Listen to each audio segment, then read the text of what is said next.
morning students, welcome to my class.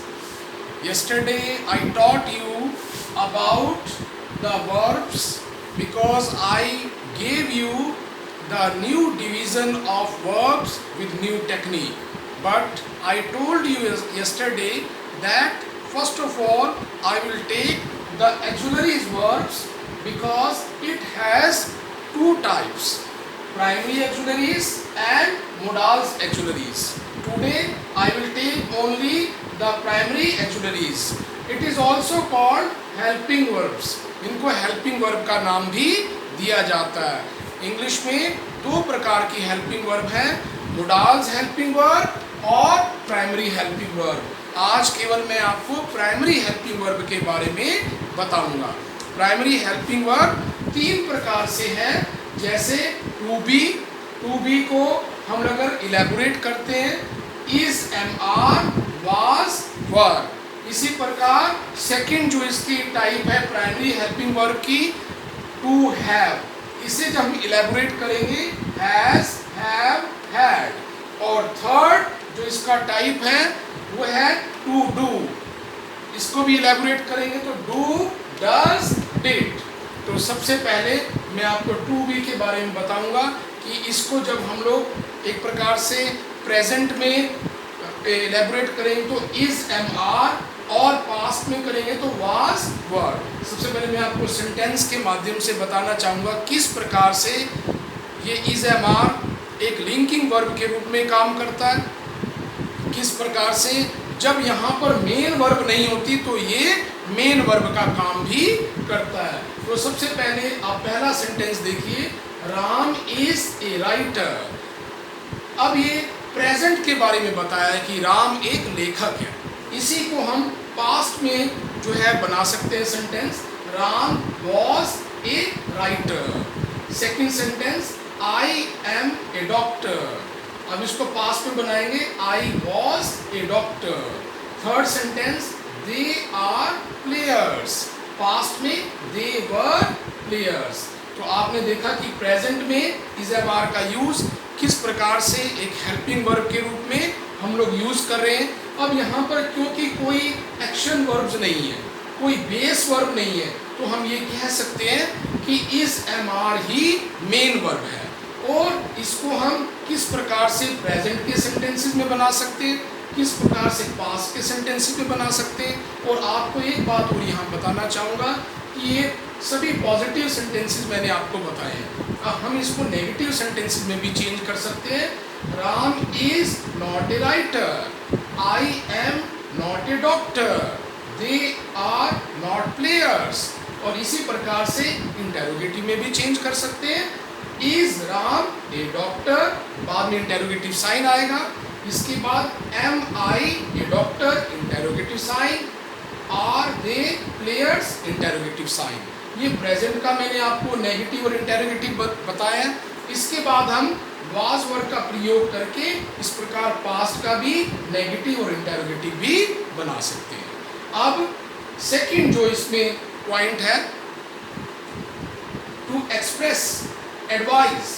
जब हम किसी को सलाह देते हैं वहाँ पर भी हम बी का प्रयोग करते हैं, जैसे बी पोलाइट टू अदर्स. तो यहाँ पर दूसरों के प्रति किस प्रकार से हमें विनम्र रहना है, ये सेंस इसके द्वारा आएगी. तो बी का प्रयोग किसी को एडवाइस देने में भी हम प्रयोग कर सकते हैं. और बी की फॉर्म्स जब हम प्रेजेंट में बनाएंगे तो इज, एम आर और वाज वर, इसके सेंटेंसेस मैंने आपको बताए हैं किस प्रकार से प्रेजेंट में, किस प्रकार से पास्ट में, किस प्रकार से पॉजिटिव सेंटेंसेस, किस प्रकार से नेगेटिव सेंटेंसेस और किस प्रकार से इंटेरोगेटिव सेंटेंसेस बताए हैं. इसके बाद थर्ड जो पॉइंट है इसमें, बी प्लस टू इन्फिनिटी. किस प्रकार से हम लोग be means is, am are के बाद भी टू प्लस इसके बाद वर्ब की फर्स्ट फॉर्म लगाएंगे. जैसे I am to eat food, मुझे खाना खाना है. He is to bring vegetable, उसको मार्केट से वेजिटेबल लानी है. तो ये एक प्रकार से कंपल्शन वाला सेंटेंस हो गया. लेकिन हमें ये ध्यान रखना है कि इज, एम आर के बाद भी टू प्लस वर्ब की फर्स्ट फॉर्म आ सकती है. ये एक प्रकार से सेंटेंस कंस्ट्रक्शन इस प्रकार से मैंने आपको बताया थर्ड पॉइंट में। इसके बाद फोर्थ पॉइंट कि जो ये इज एम आर है या वॉज वर है, इसको हम कॉन्टिन्यूस टेंस में भी यूज कर सकते हैं बेस वर्ब के साथ, मेन वर्ब के साथ। जैसे I am writing a letter, और हम इस प्रकार से ये बता सकते हैं कि किस प्रकार इज एम आर का प्रयोग हुआ है और मेन वर्ब में आईएनजी का यूज किया है। ये प्रोग्रेसिव सेंटेंस है कि मैं एक पत्र लिख रहा हूँ। She is going to visit school, it means कि वो स्कूल जा रही है। She is going to school एक प्रकार से रेगुलर स्टूडेंट के लिए है। She is going to visit the school, it mean उनकी मदर जो है स्कूल जा रही है। तो यहाँ पर ये सेंस बताने की एक प्रकार से है किस प्रकार से हम टू का यूज करके, फर्स्ट फॉर्म का यूज करके हम लोग एक सेंटेंसेस बना सकते हैं। कॉन्टिन्यूस में भी हम लोग सेंटेंसेस बना सकते हैं। अब हम लोग इसको पास्ट में भी कन्वर्ट कर सकते हैं। जैसे I am writing a letter, I was writing a letter, मैं एक पत्र लिख रहा था। अब हम लोगों को ये देखना है कि किस प्रकार से इसमें नेगेटिव और इंटेरोगेटिव भी बना सकते हैं। I am not writing a letter, am I writing a letter, interrogative sign. I was writing a letter, I was not writing a letter, और was I writing a letter, interrogative sign. अब इसके साथ साथ एक और last point है कि हम इज एम आर का प्रयोग करके वर्ब की थर्ड फॉर्म का प्रयोग करके वॉइस भी कंस्ट्रक्ट कर सकते हैं। तो जैसे मैं ये बोलता हूँ कि I am writing a letter, इसका जब हम पैसिव वॉइस बनाएंगे, a letter is being written by me, तो ये एक प्रकार से वॉइस बन गया। इज एम आर के बाद थर्ड फॉर्म का यूज भी कर सकते हैं लेकिन पैसिव वॉइस में। जैसे he writes a letter is written by him. मुझे लगता है टू बी का प्रेजेंट, पास्ट, ये सब मैंने आपको करा दिया है। और किस प्रकार से सिंपल सेंटेंस बनाना है, किस प्रकार से नेगेटिव और किस प्रकार से इंटेरोगेटिव। एडवाइस में भी मैंने आपको बताया बी का प्रयोग करेंगे, और बी के बाद टू इन्फिनेटिव का यूज करते हुए भी सेंटेंसेस मैंने आपको बताया किस प्रकार इज एम आर के बाद भी टू प्लस वर्ब की फर्स्ट फॉर्म लगेगी। इसके बाद कॉन्टिन्यूस टेंस का कंस्ट्रक्शन करते समय भी इज एम आर प्लस में वर्ब की फर्स्ट फॉर्म के साथ आईएनजी का यूज होगा। और वॉइसेस बनाते समय, पैसिव वॉइस बनाते समय हम लोग इज एम आर का प्रयोग करते समय वर्ब की थर्ड फॉर्म भी लगा सकते हैं। तो ये आपने अच्छे से समझा है। अब मैं आपको इसका जो सेकेंड जो पार्ट है, सेकेंड जो काइंड है, जो टू हैव को हम लोग हैज़, हैव प्रेजेंट में इलेबोरेट करते हैं, और हैड जो है ये पास्ट के लिए इलेबोरेट करते हैं। तो इसमें पहला मैं आपको पॉइंट बताता हूँ कि अगर हम किसी चीज़ को पोजेस करते हैं, किसी चीज़ के मालिक हैं या कोई चीज़ अपने पास रखते हैं, तो वहाँ भी हम लोग हैज़ हैव का प्रयोग करेंगे। जैसे आई हैव ए पेन, मेरे पास एक पेन है, मीन्स मैं एक पेन रखता हूँ, मैं एक पेन का मालिक हूँ। ही हैज़ ए काउ, उसके पास एक गाय है। इसके बाद अगर हम पास्ट में कोई चीज़ रखते हैं तो हम लोग बोल सकते हैं वी हैड ए हाउस, मेरे पास एक मकान था। अब ये पोजेशन के लिए है। अब पोजेशन में ये मैंने आपको पॉजिटिव सेंटेंसेस बताए हैं, इसको हम नेगेटिव भी कंस्ट्रक्ट कर सकते हैं। I have not a pen, he has not a cow, we had not a house, कि मेरे पास एक पेन नहीं है, मेरे पास एक गाय नहीं है, उसका हमारे पास एक मकान नहीं था। ये सब नेगेटिव है, इसको हम इंटेरोगेटिव में चेंज कर सकते हैं। जो ये एक प्रकार से हेल्पिंग वर्ब है, इनको बाहर भी ला सकते हैं। जैसे मैं आपको बताऊंगा, have I a pen, interrogative sign, has he a cow, interrogative sign, had we a house, interrogative sign. तो इस प्रकार से हैज, हैव, हैड का प्रयोग किया मैंने। सेकंड पॉइंट है कि जब हम परफेक्ट टेंसेस बनाते हैं, एक प्रकार से परफेक्ट टेंस बनाते समय जो कंस्ट्रक्शन करते हैं सेंटेंसेस का, वहाँ भी हम लोग एक प्रकार से हैज़ हैव का प्रयोग करते हैं, लेकिन वहाँ पर हैज़ हैव के बाद वर्ब की थर्ड फॉर्म का प्रयोग करेंगे। जैसे आई हैव प्लेड, मैं खेल चुका हूँ। He has been sleeping since morning, ये एक प्रकार का प्रेजेंट परफेक्ट कॉन्टिन्यूस टेंस है।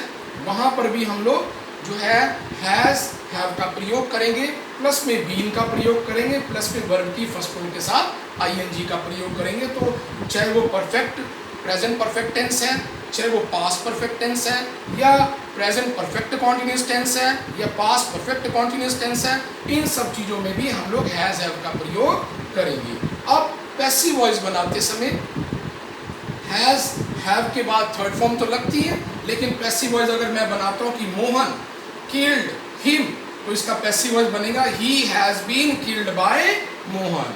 तो पैसिव वॉइस में भी हम लोग हैज़ हैव का प्रयोग करते हैं, प्लस में बीन का प्रयोग करते हैं, प्लस में वर्ब की थर्ड फॉर्म का प्रयोग करते हैं। इसके बाद जो फोर्थ पॉइंट है, इन हैज़ हैव के बाद टू इन्फिनेटिव आएगा। जब ऐसा आएगा तो एक कंपल्शन है कि ये काम हमें करना ही है। जैसे for examples, I have to do this work, मुझे इस काम को करना है। हैव के बाद टू का प्रयोग आया, तो इट मीन्स टू के बाद वर्ब की फर्स्ट फॉर्म का प्रयोग आया, तो कंपल्शन है कि मुझे ये काम करना है। तो इस प्रकार से भी कंस्ट्रक्शन हो सकता है सेंटेंस।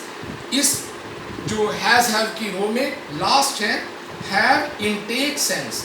हैव को टेक की सेंस में भी यूज़ कर सकते हैं, मतलब मेन वर्ब के रूप में भी यूज़ कर सकते हैं। जैसे please have breakfast, please have breakfast mean please take breakfast. और इसके बाद हम लोग इसे किस प्रकार से कॉन्टिन्यूस में भी टेक के साथ आईएनजी लगा के, जैसे आई एम हैविंग ब्रेकफास्ट, मैं एट प्रेजेंट में ब्रेकफास्ट ले रहा हूँ, क्योंकि हैव को टेक की सेंस में लगाया। आई एम टेकिंग ब्रेकफास्ट की जगह हम बोल सकते हैं कि I am taking breakfast, I am having breakfast. आपने देखा है किस प्रकार से हैज़ हैव हैड का प्रयोग हम लोग एक सिंपल सेंटेंसेस में एज स्टेटमेंट के रूप में भी कर रहे हैं, नेगेटिव में भी कर रहे हैं, जब हम पोजीशन रखते हैं, और इंटेरोगेटिव में भी कर रहे हैं। और उसके बाद प्रेजेंट परफेक्ट टेंस हो चाहे पास्ट परफेक्ट टेंस हो, वहाँ पर भी हम लोग प्लस में थर्ड फॉर्म इन सेंटेंसेस में भी किया हमने। और इसके बाद प्रेजेंट परफेक्ट कॉन्टिन्यूस और पास्ट परफेक्ट कॉन्टिन्यूस में भी हम लोग हैज़ हैव का प्रयोग करते हैं। इसके बाद हम पैसिव वॉइस में भी हैज़ हैव का प्रयोग करते हैं, प्लस में बीन प्लस में वर्ब की थर्ड फॉर्म लगाते हैं। उसके बाद हैज़ हैव के बाद जिस प्रकार से टू का प्रयोग किया मैंने, वो कंपल्शन के रूप में है कि he has to go there, उसको वहाँ पर जाना है। He I have to do this work, मुझे ये काम करना है। और हैव का एक प्रकार से टेक की सेंस में मेन वर्ब के रूप में भी यूज़ किया है कि please have breakfast, I am having breakfast. ये आपको मुझे लगता है अच्छे से जो है सेकंड टाइप जो है प्राइमरी एक्जुलरी वर्ब की हमने अच्छे से की है। अब इसके बाद लास्ट है टू डू।